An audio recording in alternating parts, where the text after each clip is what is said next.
Boa noite, igreja. Saúdo você com a graça e a paz de Jesus Cristo. Amém? Quero agradecer aí a oportunidade de estar compartilhando a palavra com os irmãos. Eu agradeço aí a igreja, o convite, agradeço a paciência e trago aqui também o abraço da nossa igreja, a Igreja Presbiteriana do Guaraú, a essa igreja que é nossa irmã e estamos aqui juntos na mesma missão, testemunhar do amor de Jesus nesse mundo. Amém? Abra sua Bíblia em Romanos, capítulo 12. A gente vai continuar estudando Romanos. De manhã nós falamos um pouco sobre essa carta e a gente vai falar um pouquinho mais nessa noite. Romanos, capítulo 12, a gente vai ler o versículo 1 e o versículo 2.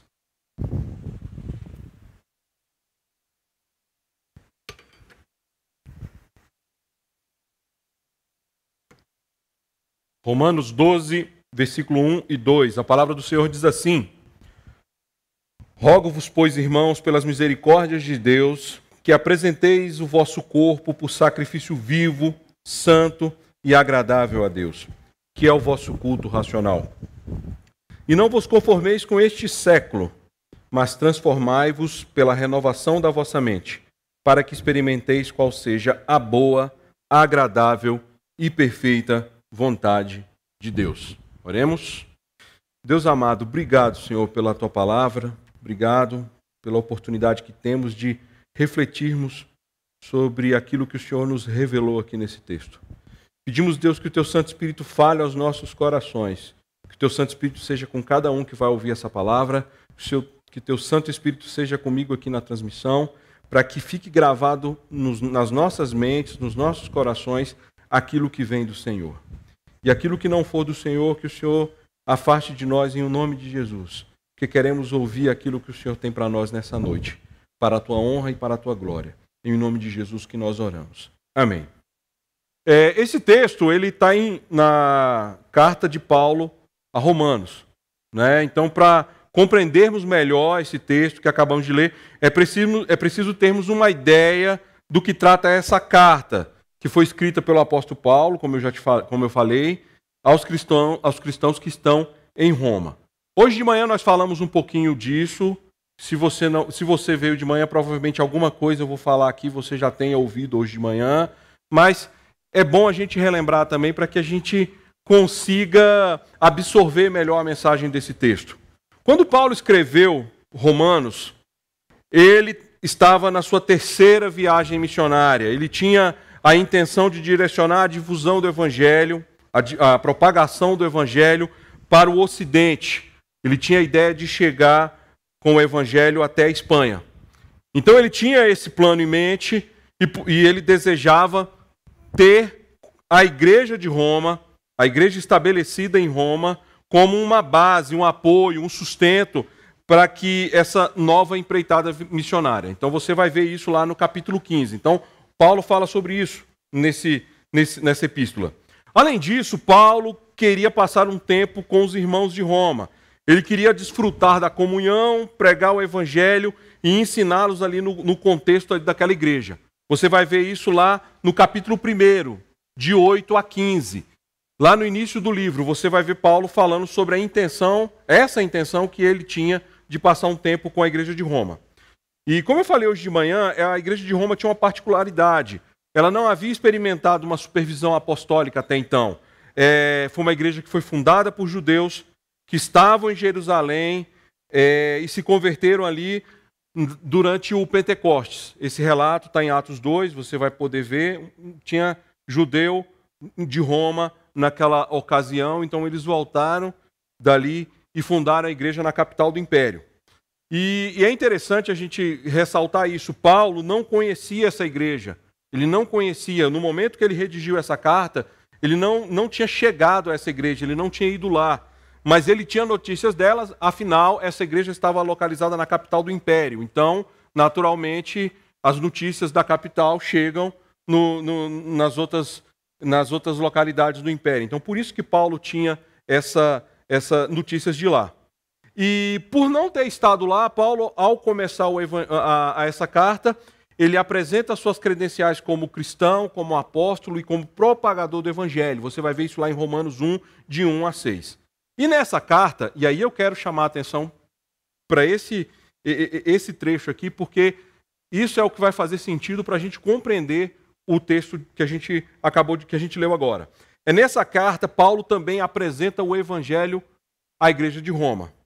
Claro, ele não tinha ido lá, ele não participou da fundação dessa igreja, então ele, como propagador do evangelho, ele apresenta o evangelho àquela igreja, né? E ele faz isso não por um relato biográfico de Jesus contando o que Jesus tinha feito, porque afinal a igreja conhecia isso. Ela se converteu justamente sabendo do que Jesus tinha feito. Mas Paulo ele usa uma outra estratégia para apresentar o evangelho à igreja de Roma. Ele faz através de uma exposição teológica, que você vai ver na sua Bíblia, ela vai de Romanos 1, 16, até Romanos 11, 36, que é o texto imediatamente anterior ao texto que nós lemos. Então, para a nossa reflexão, é de suma importância a gente ter em mente que o evangelho foi apresentado à igreja de Roma. Não só como uma ideia, não só como um conceito, não só como uma mensagem. Ele também foi abordado por Paulo nesse miolo do livro, assim, vamos assim dizer, sob a lógica da história da salvação.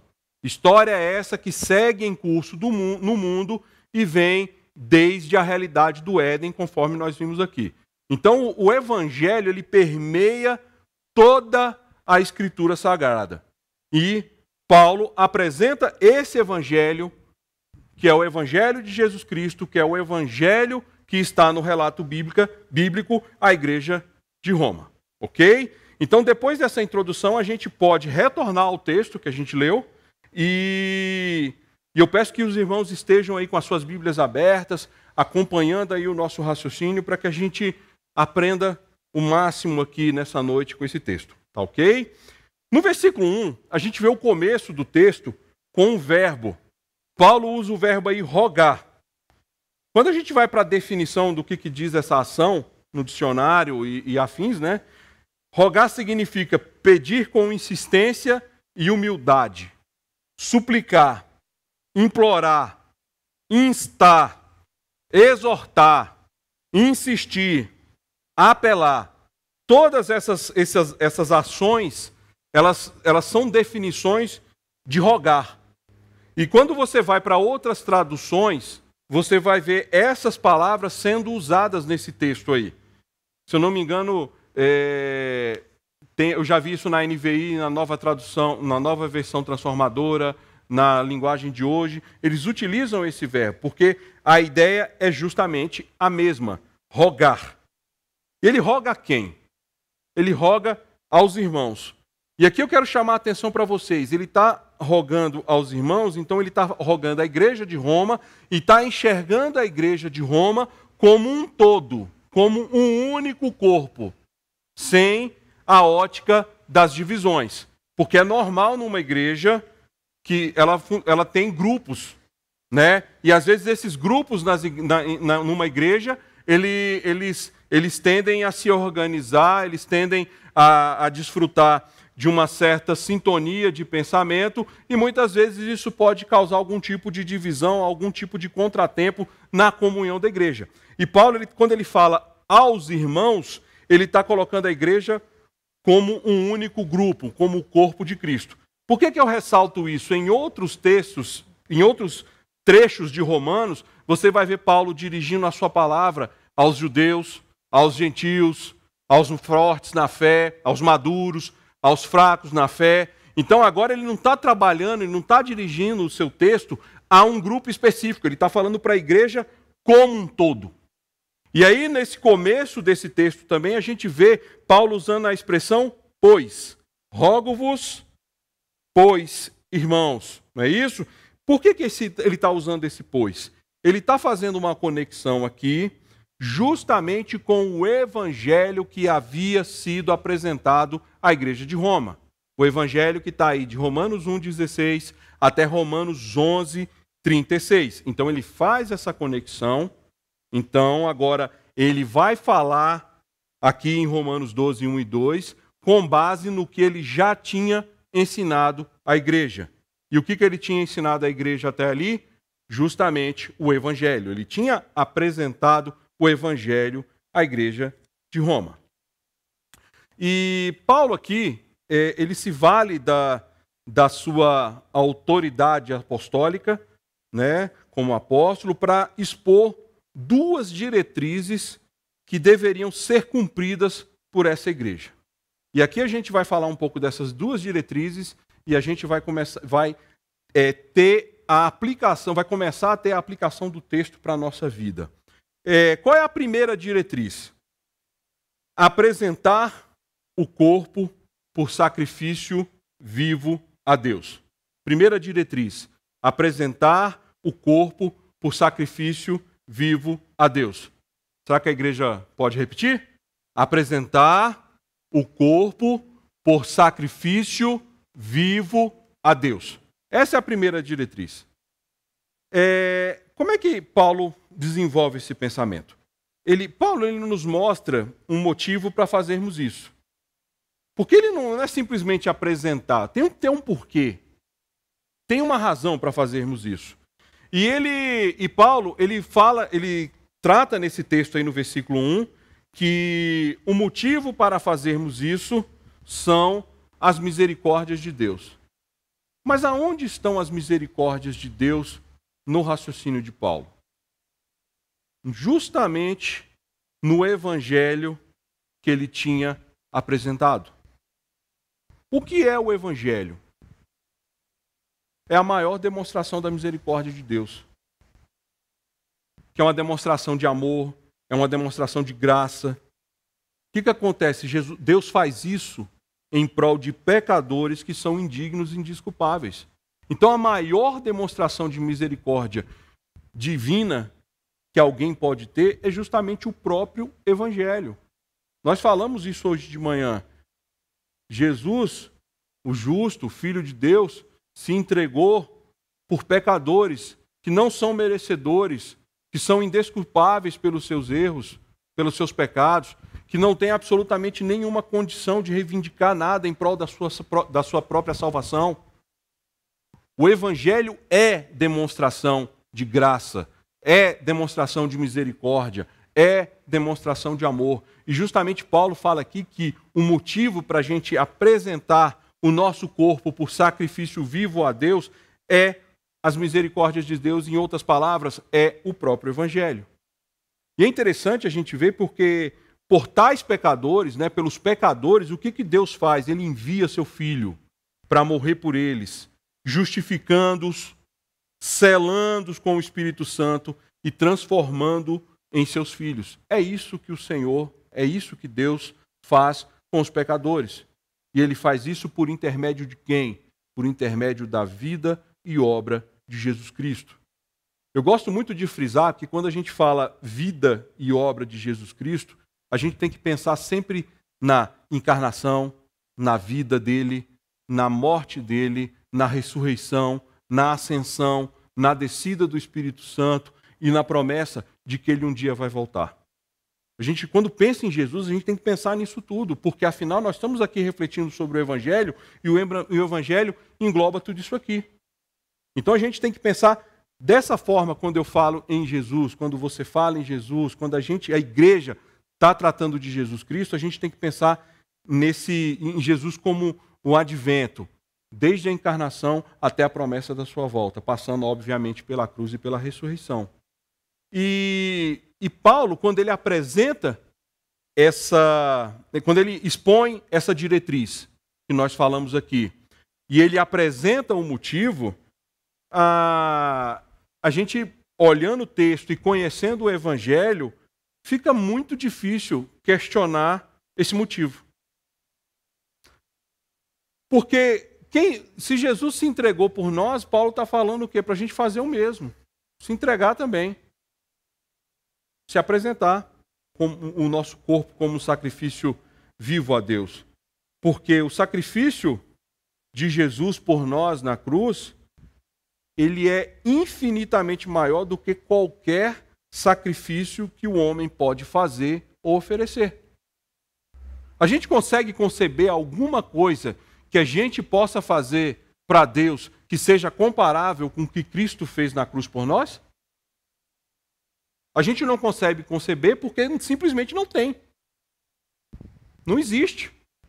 Então, Paulo, ele fala, olha, façam isso, e o motivo para vocês fazerem isso, que é apresentar o corpo por sacrifício vivo a Deus, o motivo para vocês fazerem isso, a razão para vocês fazerem isso é o Evangelho.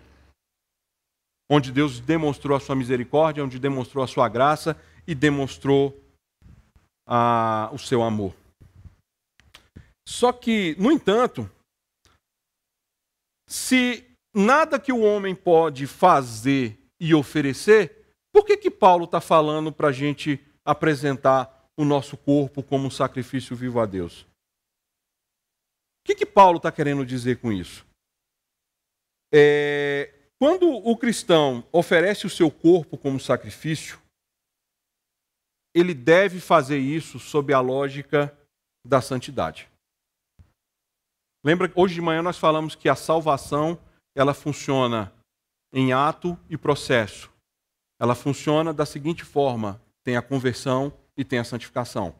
As duas coisas estão conectadas. Não tem como separar. Não tem como separar. A santificação tem a ver com a santidade, obviamente. Então, quando o homem vai oferecer o seu corpo como sacrifício vivo a Deus, ele precisa fazer isso sob a lógica da santidade. Por que Paulo tem esse raciocínio? Por que Paulo tem essa ideia? Porque é com o nosso corpo que a gente evidencia, por meio das nossas atitudes, que tipo de vida nós levamos diante de Deus. É com o nosso corpo que a gente dá testemunho. Por isso que esse sacrifício tem que ser vivo. Não pode ser um sacrifício morto.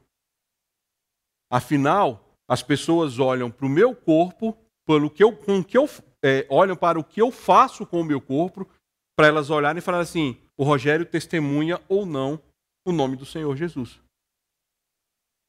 É com o nosso corpo que a gente demonstra a santidade que temos diante de Deus.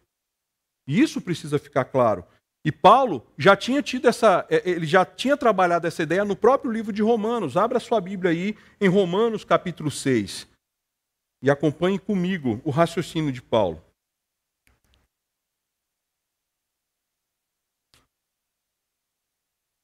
Romanos capítulo 6, lá no verso 13.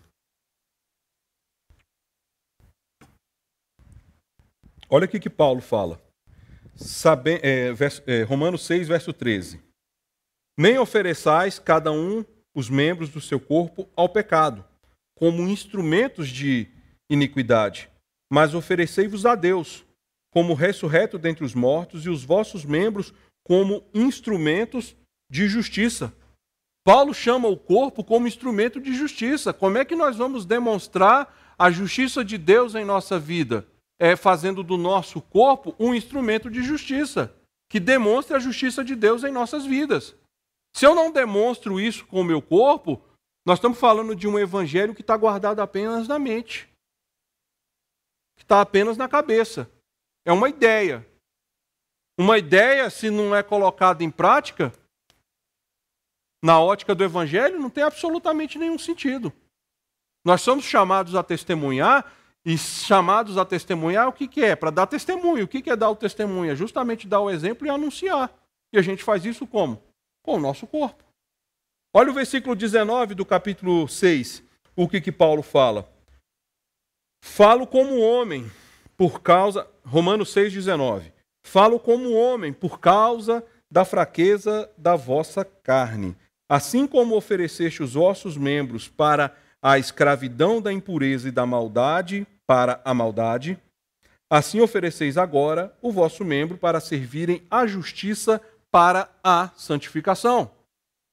O que Paulo está dizendo aqui? Olha, antes de vocês se converterem, vocês utilizavam o corpo de vocês para pecar.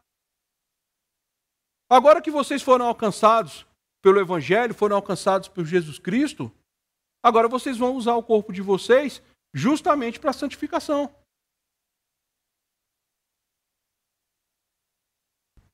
Por isso que esse sacrifício é vivo. É por isso, e ele é vivo por quê? Porque ele tem que ser perceptível, ele tem que ser visível. E é interessante que esse sacrifício, por se tratar de algo relacionado ao testemunho, esse sacrifício também ele deve ser santo e agradável. É o que o texto nos diz. Ou seja, o cristão deve levar uma vida que, por ser santa, agrada a Deus. Vamos pensar um pouquinho na metáfora que Paulo usa aqui para falar do sacrifício.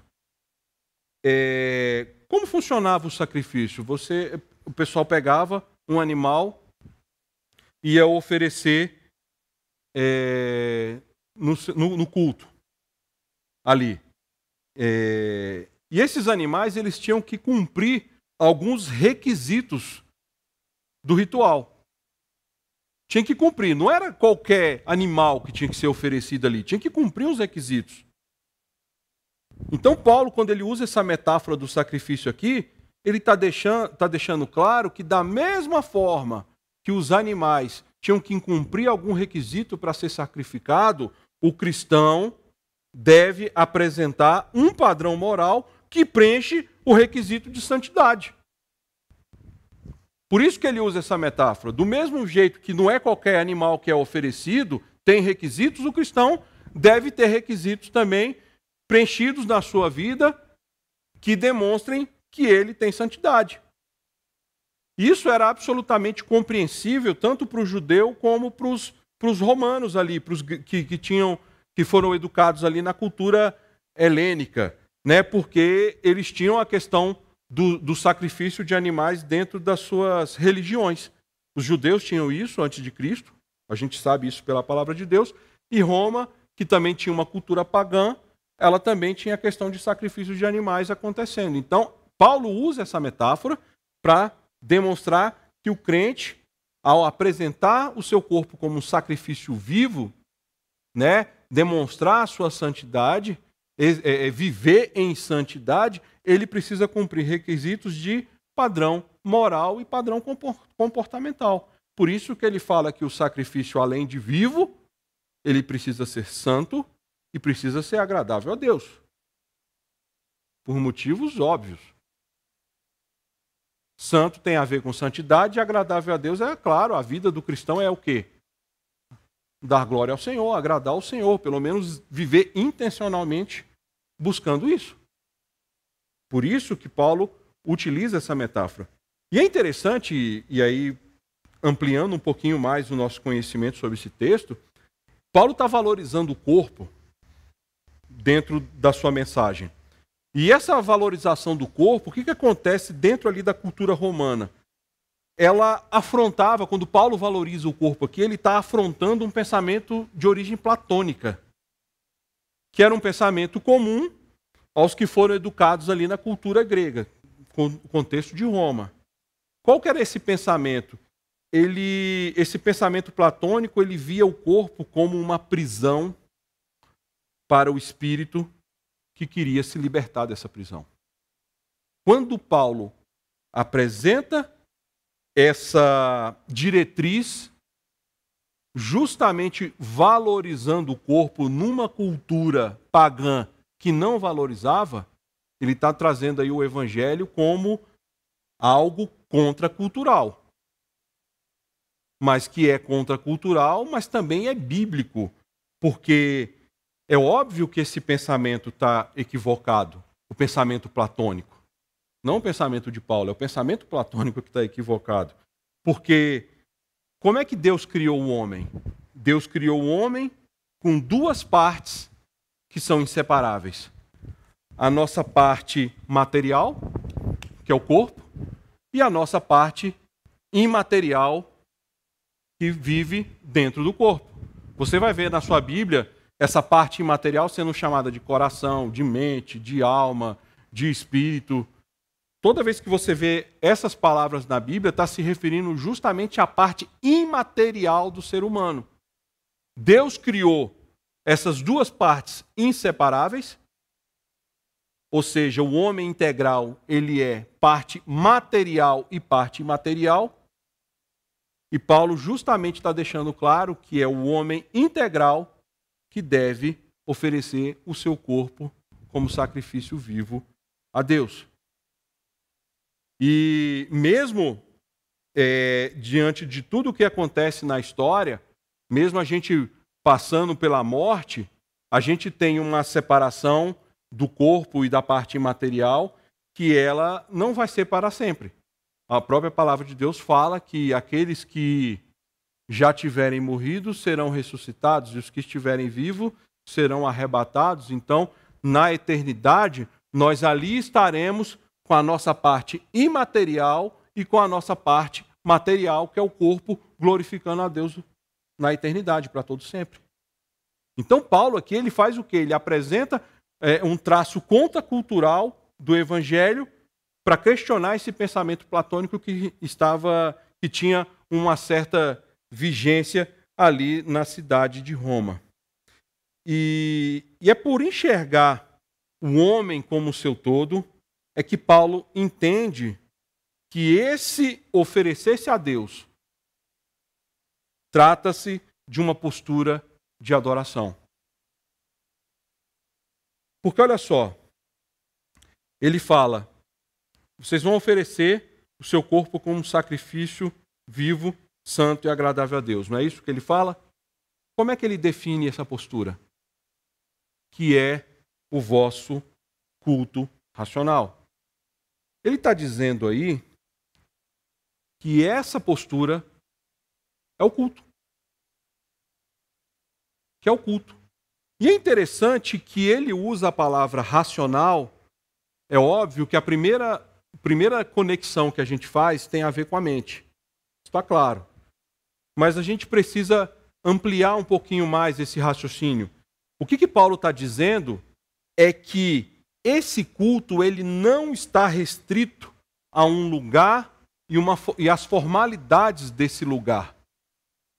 Não é desse culto que ele está falando. Ele fala também, mas não é desse específico, porque dentro de uma cultura ritualística, né, tinha os locais específicos para adoração. Isso funcionava na cultura judaica e funcionava também na cultura de origem grega, que era a cultura de Roma.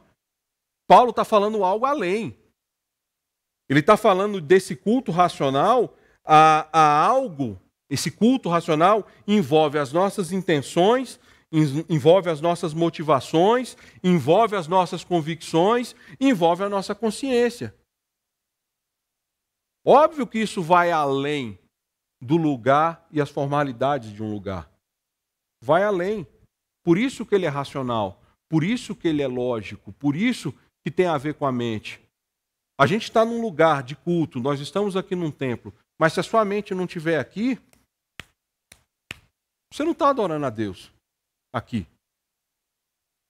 Você pode ir em qualquer lugar. A adoração vai acontecer no momento que a sua mente está consciente e está adorando ao Senhor.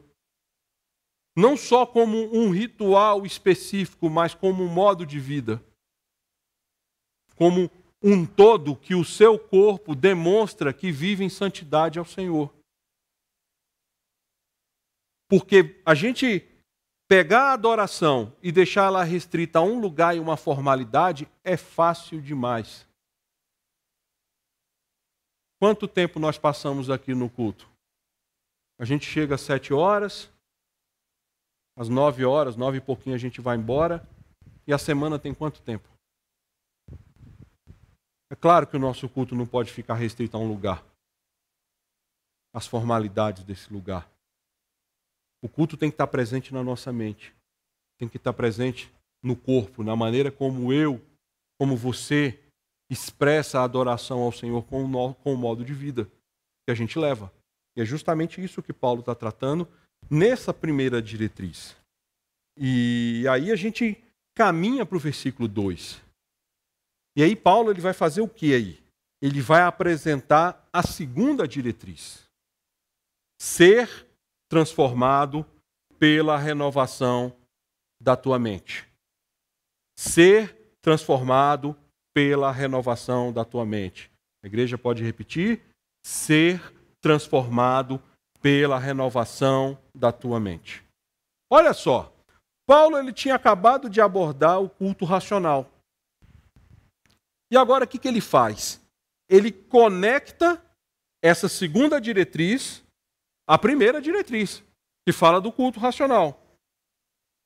E ele nos tensiona a refletirmos sobre o quê? Nessa segunda diretriz. Sobre a nossa cosmovisão. E eu preciso deixar uma coisa bem clara para a gente aqui nessa noite. O início do versículo 2 começa com a conjunção e. Uma coisa se soma à outra. A primeira diretriz se soma com a segunda diretriz. E vice-versa.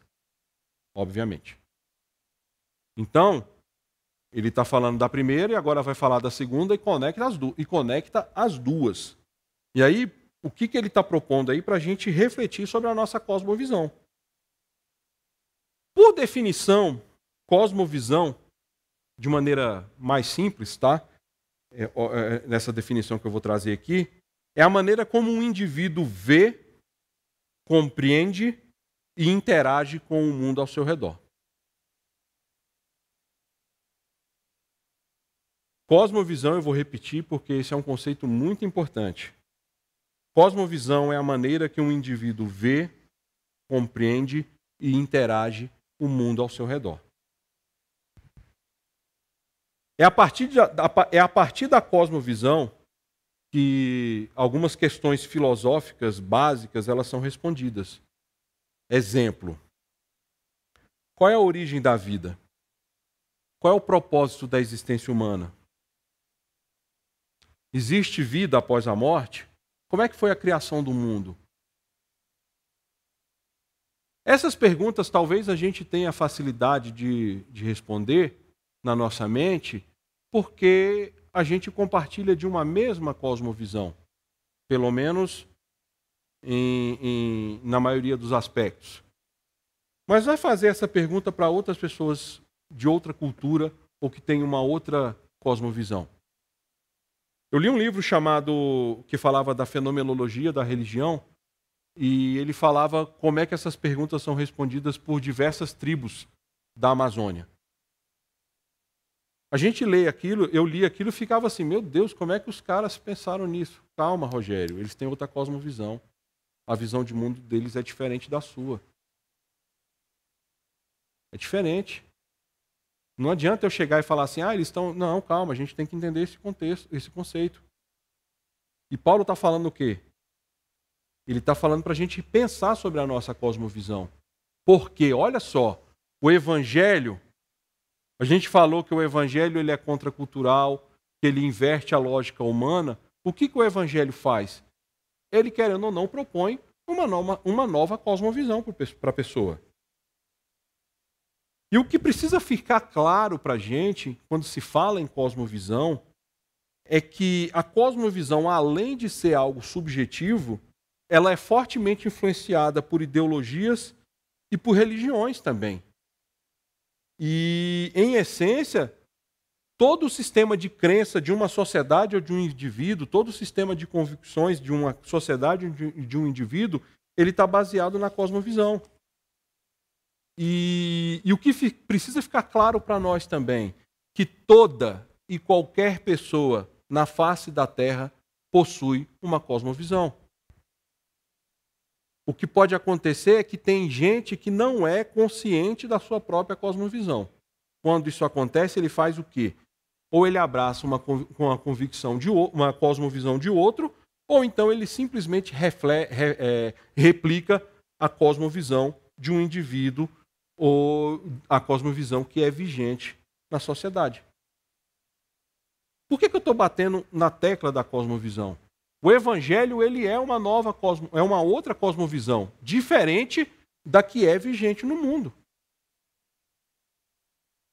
Por isso que quando a gente compreende essa lógica da cosmovisão, a gente percebe que Paulo nos tensiona a ter uma cosmovisão fundamentada em quê? No Evangelho. Na Bíblia. Eu não posso ter a minha visão de mundo fundamentada em outra coisa que não seja a palavra de Deus. E isso é interessante porque, quando eu falo isso em termos de discurso, a maioria das pessoas cristãs vão concordar comigo. Mas se a gente for destrinchar alguns temas, provavelmente a gente pode ter problema de cosmovisão. Porque existem coisas que as pessoas defendem por pura opinião. Ah, eu acho que sou assim, que é assim que tem que ser. O que a Bíblia fala sobre isso? Muitas vezes as pessoas não querem nem saber o que a Bíblia diz. Porque elas simplesmente abraçam uma opinião. E é por essa razão, por a gente ter ter compreendido essa necessidade de termos uma cosmovisão fundamentada no Evangelho, é que Paulo fala para a gente não se conformar. Não é isso que ele fala? Ele fala para a gente aí no início do versículo 2, e não vos conformeis. Vamos ler de novo 1 Coríntios 1. A gente leu hoje de manhã. 1 Coríntios capítulo 1.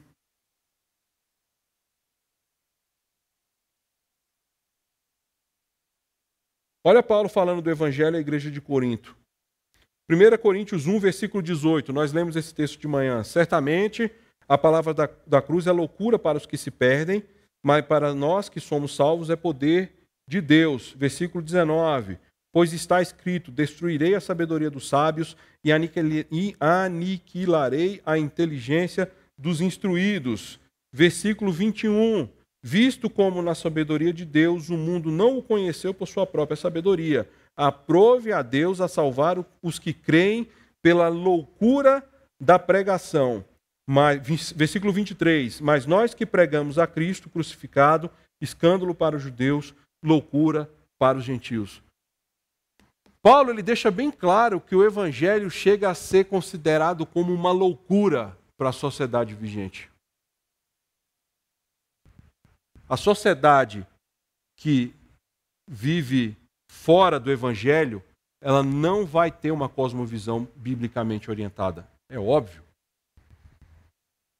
Por isso que Paulo nos tensiona a refletirmos sobre a nossa cosmovisão.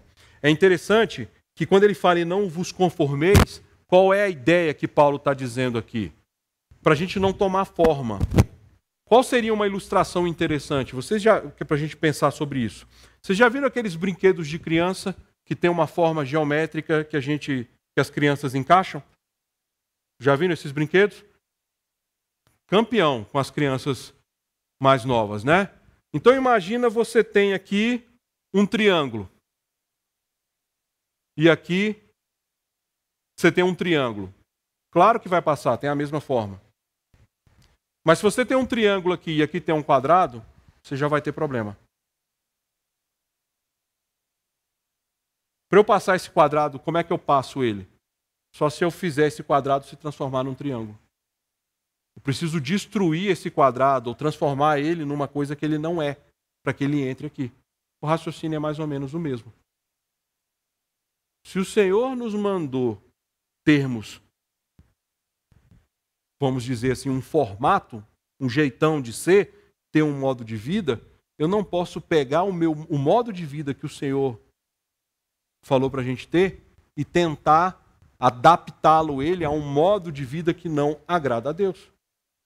Por isso que ele fala para a gente não se conformar. E ele faz isso como um imperativo para o cumprimento da segunda diretriz. O que tem que ficar claro é que na nossa vida a gente não pode tentar compatibilizar o que é incompatível. Não podemos fazer isso. Hoje a gente vê cristão levantando bandeira que não dá para levantar. Uma vez eu estava falando com uma menina lá da minha igreja sobre questão de feminismo e machismo. Eu falei para ela, existe uma diferença entre uma cristã, uma menina cristã, defender determinadas pautas do que ela simplesmente se tornar uma feminista. Porque a feminista você pega o pacote completo. Tudo que o feminismo prega, a gente concorda?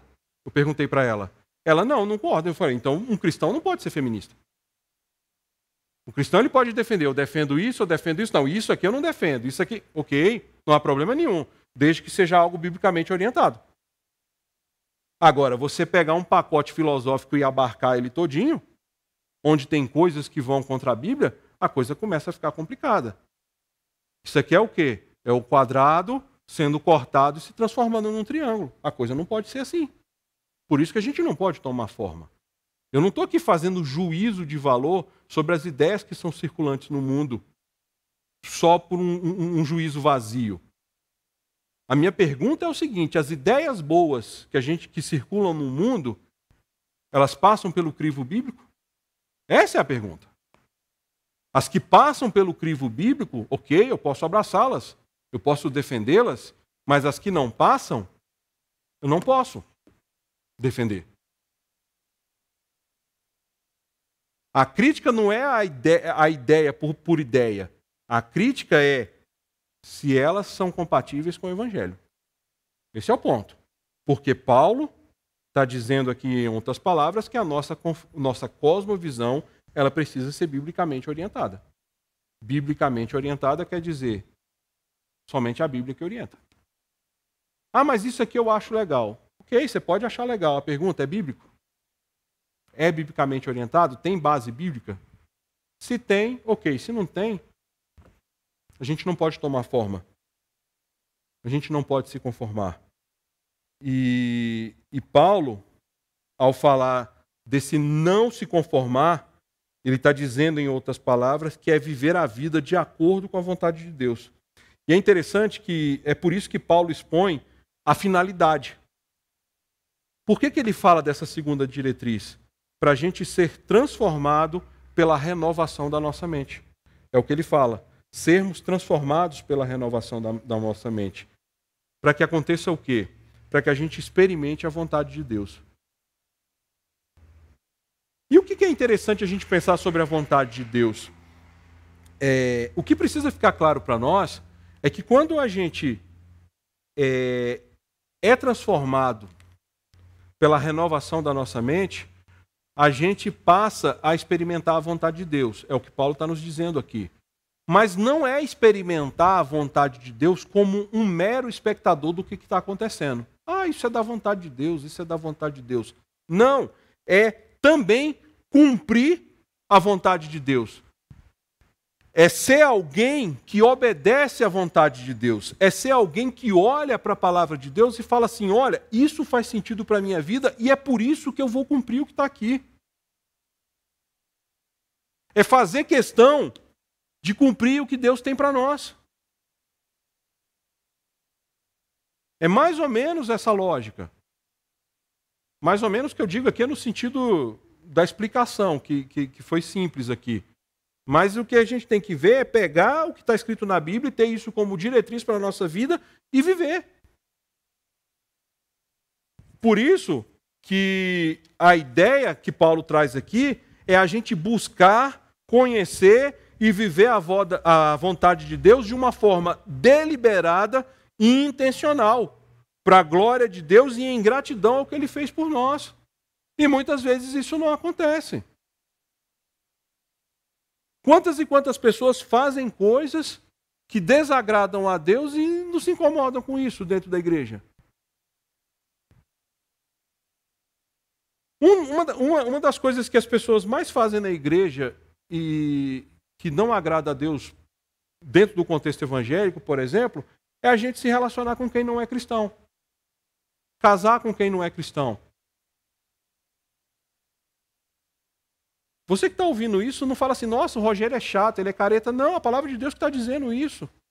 Para a gente não ter esse tipo de relação. E quantas histórias a gente vê de cristão que vai e se coloca nesse tipo de relação. É claro que a palavra de Deus também, ela não faz um recorte simplista, existem outras questões envolvidas nisso aí. Mas a grande pergunta é se eu, enquanto cristão, olho algo que está aqui na palavra de Deus, se eu quero ou não obedecer. Esse é o ponto. Porque tem gente que faz, olha e fala assim, não, essa parte da Bíblia eu não quero obedecer. Apesar do discurso aqui ter uma certa dureza, ele na realidade, ele é a realidade para muita gente. E de novo aqui, gente, eu gosto de frisar isso, eu não estou dirigindo o discurso aqui a ninguém. A palavra do Senhor fala que existem pessoas que fazem isso. dentro inclusive de igrejas. E aqui eu deixo claro que se eu não cuidar da minha vida, se eu não cumprir essas duas diretrizes aí, com certeza eu vou caminhar para uma rota, para um caminho que não tem nada a ver com a palavra de Deus. Porque afinal ninguém pode bater no peito e falar assim, olha, eu sozinho eu consigo cumprir a vontade de Deus. Não consegue, a gente precisa do Senhor, mas também a gente precisa de maneira deliberada e intencional querer fazer a vontade de Deus e obedecê-la. Não tem como a gente abrir mão disso aí, senão a gente está sendo incoerente. E em resumo, o que Paulo diz nessa conversa toda é que aquele que possui um novo existir, uma nova vida em Cristo, deve, por uma questão de coerência, foi o que eu acabei de falar, buscar cumprir em sua vida essas duas diretrizes que nós falamos aqui nessa noite, que é apresentar o corpo como um sacrifício vivo a Deus e ser transformado pela renovação da mente, tendo ciência que as duas devem acontecer juntas.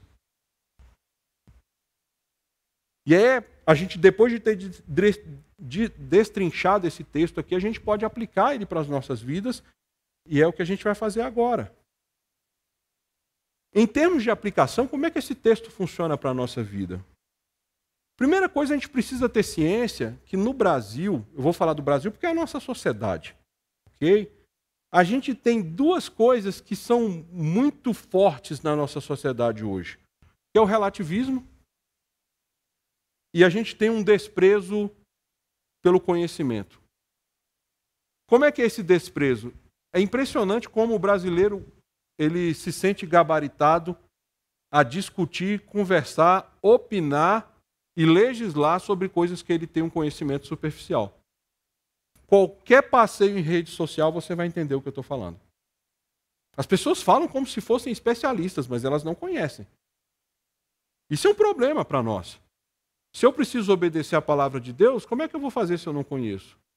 Eu já vi gente falando e falando da Bíblia sem ter noção do que a Bíblia fala.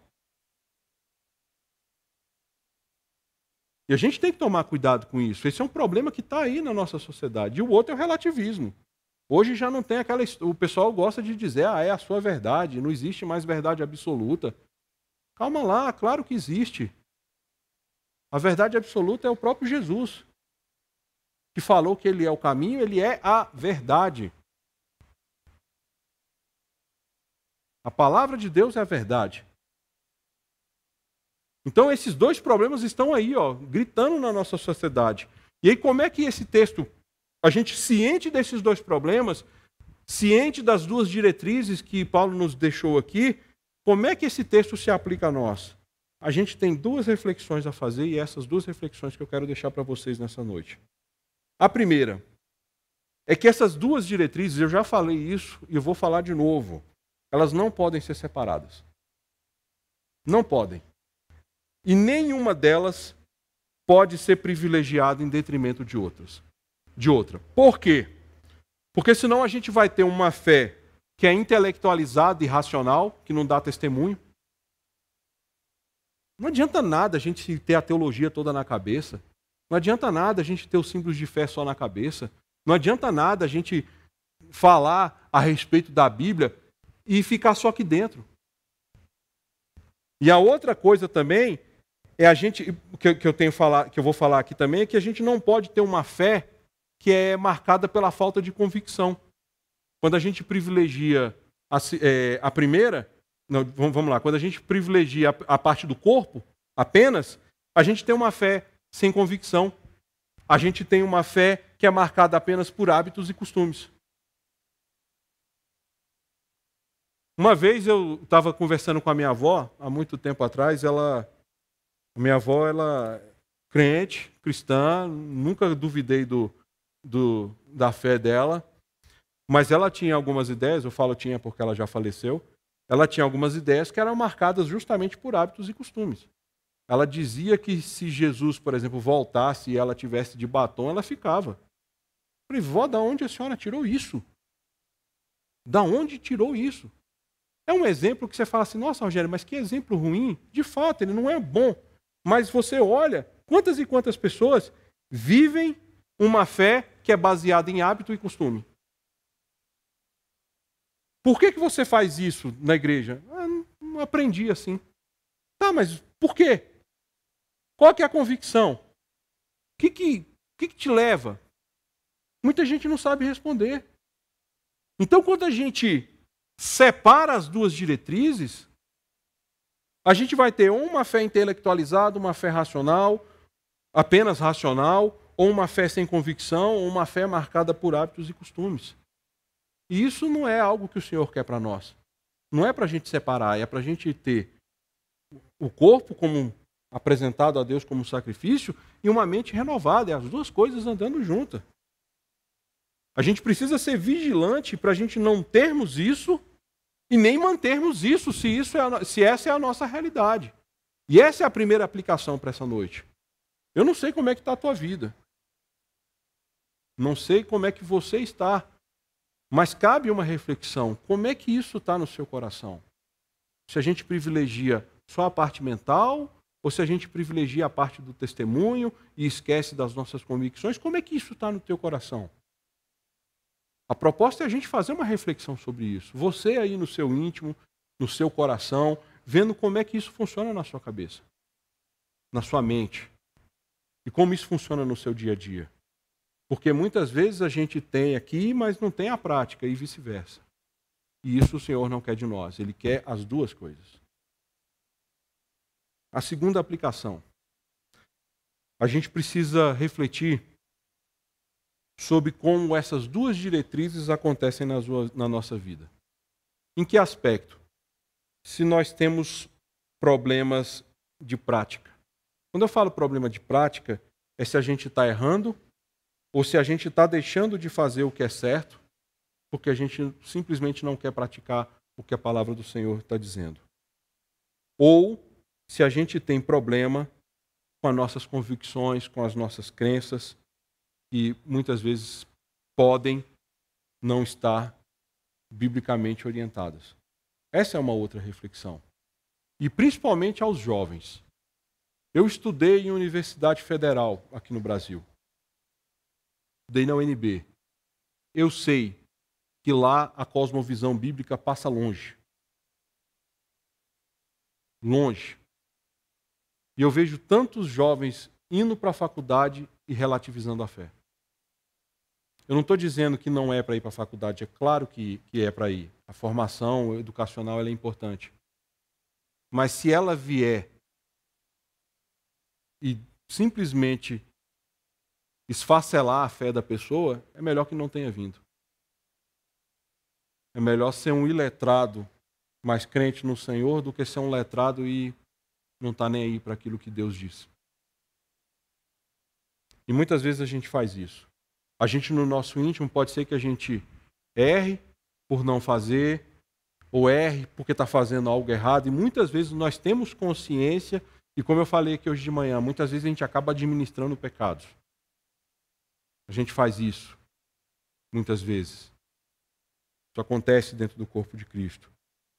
E às vezes a gente também tem problemas com as nossas ideias, com os nossos valores, com os nossos princípios, em relação a como eu devo proceder biblicamente. Como que está a tua convicção? Como está a tua crença no teu coração? Como é que isso funciona? Obviamente, eu sei que nem todo mundo tem um conhecimento teológico avançado. Pouquíssimas pessoas têm. Mas a gente precisa ter convicções lastreadas pela palavra de Deus. A gente precisa ter lastro na nossa crença.